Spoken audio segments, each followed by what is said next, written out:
Well, last week in esports was a banger. We had not only Disguised Toast make his big announcement about the state of his esports org Disguised, but we had some really insane drama in the Rocket League scene, and then we had the greatest esports player of all time win another world championship, and I think cement their legacy as the greatest. So, with all that, let's dive right into it.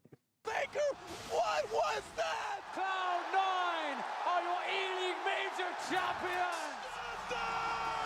This is Rocket League! If you were around for the Among Us era, which most of us probably were now, you might remember the creator Disguised Toast. Huge streamer, but rose to new heights with the Among Us era. As I've talked about recently, he started his own esports org. I think he really wanted to break into the scene and just learn more about it and take his own crack at running an org. And they did that by starting a NACL team, so a lower tier of a League of Legends team. And they did great. And then now, planning for 2024, Disguised Toast has made their newest update. Disguised Esports, I think it's actually just Disguised, but it feels weird saying Disguised, but Disguised has made an announcement. They are really looking to join the Valorant scene. They're going to stay in the League of Legends scene. They're joining the TFT scene and possibly even the fighting game scene. Don't know which one yet, and they don't know it sounds like either, but something they're looking into. But the biggest one is already signing 10 massive TFT players, arguably like 8 of the best TFT players in North America, and then 2 more kind of content creators. It's amazing. They're going to be sponsoring them through the Las Vegas LAN that is coming up for TFT, which will be super fun to watch. There's going to be co-streams. It's going to be the first in-person event for TFT. Super excited. Hundreds of people at the LAN. But hopefully we get some great content out of it. Knowing that Disguise is going to be part of it, I think, yeah, probably so. Also important to note, they said they're going to be spending like $1 million a year. I don't know how. That seems very, very low. But I'll trust them. I believe that's what I understood from their announcement.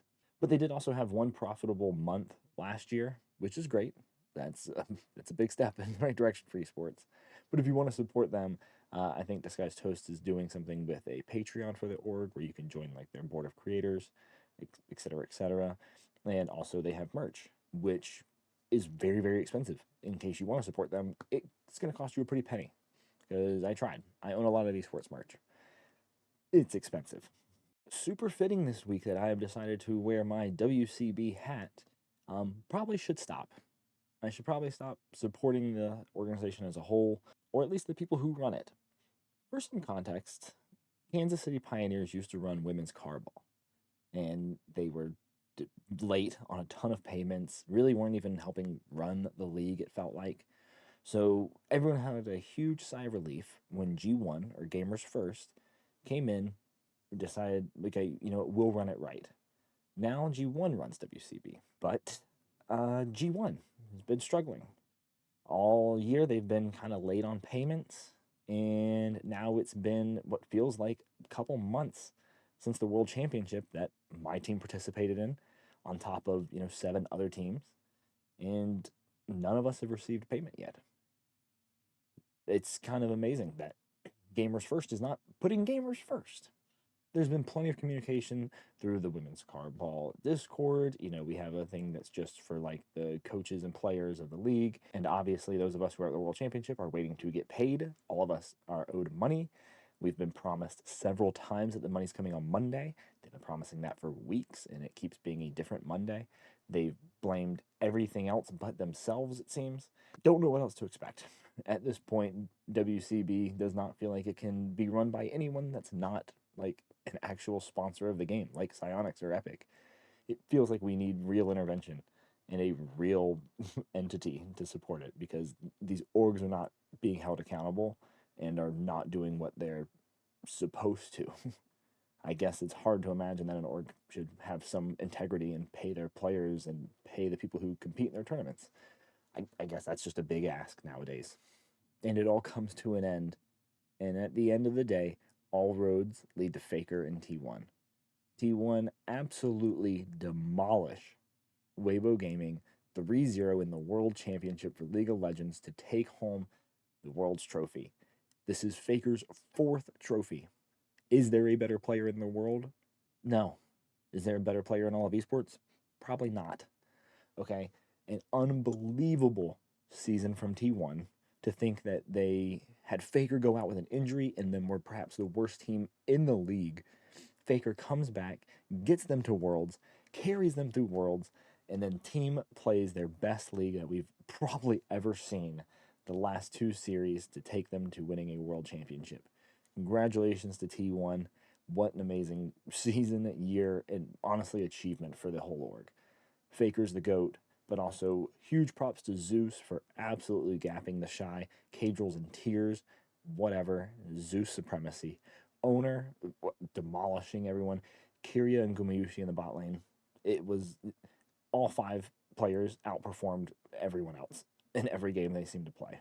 But with the end of the League of Legends World Championship comes the offseason. We'll have a lot more on it next week as a lot of the offseason moves are happening now, but tons of offseason moves already happening. Can't talk about it because they didn't happen during this week's time frame that we're talking about, but I'm sure you'll see them. Tons and tons of offseason moves, which are unbelievable, by the way. Some real crazy stuff. So tune in next week because I will be having a blast talking to you about moves from all across the world. It's time for a segment I love called Let Me Cook, because you can't argue with me because I'm talking to a camera. And you can't argue with me either way because I'm right. I will not be accepting any critiques on this position. Faker is the greatest esports player of all time. He is prolific. He's synonymous with the face of League of Legends, which is one of the most storied, historic, one of the most important esports of all time. Hell, League of Legends just broke the world record for most viewed esports event with like 6.5 million viewers. And that's without even including the Chinese numbers. That's insane. But Faker's the GOAT. Everyone knows the historic Faker 1v1 with Zed. Everyone has seen Faker carry his team.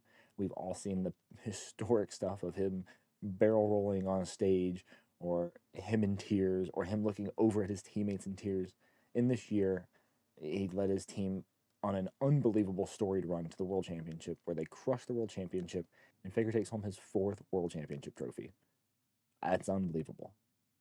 And I know, yes, I might like League. I might be a little biased. But tell me who compares. There's no one in Dota who has had the success that Faker has had. There's no one in CS that has had the success that Faker's had. No one in Rocket League, fighting games. The only thing that I can possibly even think of is like Optic Formal, when he is absolutely disgusting in COD and then leaves COD and now goes and wins world championships in Halo. I don't know. To me, the only right answer is Faker. Greatest player of all time with a legacy that is unable to be caught up to. I often see this thing, and I think it's the perfect way to encapsulate it. If you split Faker's career in 2 parts, he is still the number 1 and number 2 best player of all time. Transcending all of esports, Faker is a symbol of glory. And I'm not trying to be biased, but this guy is different. He's got the best demeanor of an esports player. He's a true leader and legend. And congrats, Faker, for your 4th World Championship. You are the greatest of all time. Speaking of Faker in League of Legends, let's watch the top 5 plays this week, all of which are coming from our League of Legends World Championship finals. Look at Keria, though. It's so hard for Weibo to walk up because Keria is on that sideline. They know he's there. Yeah, he flashes in. He finds himself the charm onto Force. There is the ultimate from the Shy, but it just doesn't quite do enough. They try and get out, but Faker has the perfect execution and locks down his fellow ninja. Xiaohu now taking a whole lot of damage, and Faker is in the shroud. He's toying with him. It's a double kill. What? Order! And back in again. It's a triple for Faker. He's been great in lane, has really been impressive in team fights, and it just feels like a rejuvenated Faker. And he goes again, as now Ona looking for that opportunity as well. Backflip connects also as the perfect execution comes forward. Has he overstepped? The answer is no, because he had the stopwatch anyway, and now the cavalry comes in. Crisp, the next to go down. He's under a turret. Sayers flashes on top. The lethal Aatrox gonna get it done, and T1, they feel like it's Baron time. just push mid, but it looks like Weibo isn't even going to give him the opportunity. Oh no! Oh, there's the kick flash. Xiao is going to be pushed into Faker. The flash forward, but the charm is going to miss. What? The Pierce doesn't land it. Xiao just walks it off. No worries there at all as Crisp is under the turret. They throw down Errol, but Zeus has found two with the ultimate light. Goes down so low, but isn't going to survive. Weiwei trying to get himself out of there, and the Shy is given up on. Weiwei running the wrong direction, but they at least get the dragon. Zeus won't even get that. It's heartbreaking as now they take a magical journey over Zeus. He likes this one though, 1 versus 3. He's absorbing so much, the Emperor's Divide. It comes in, but he's still alive. What is going on? Faker Tiny's up the first.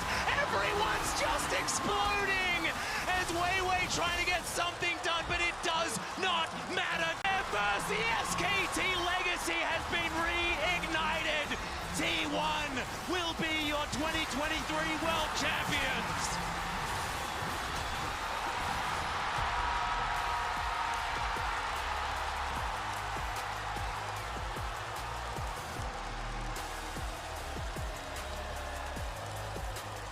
It took them 2 years to win a title again.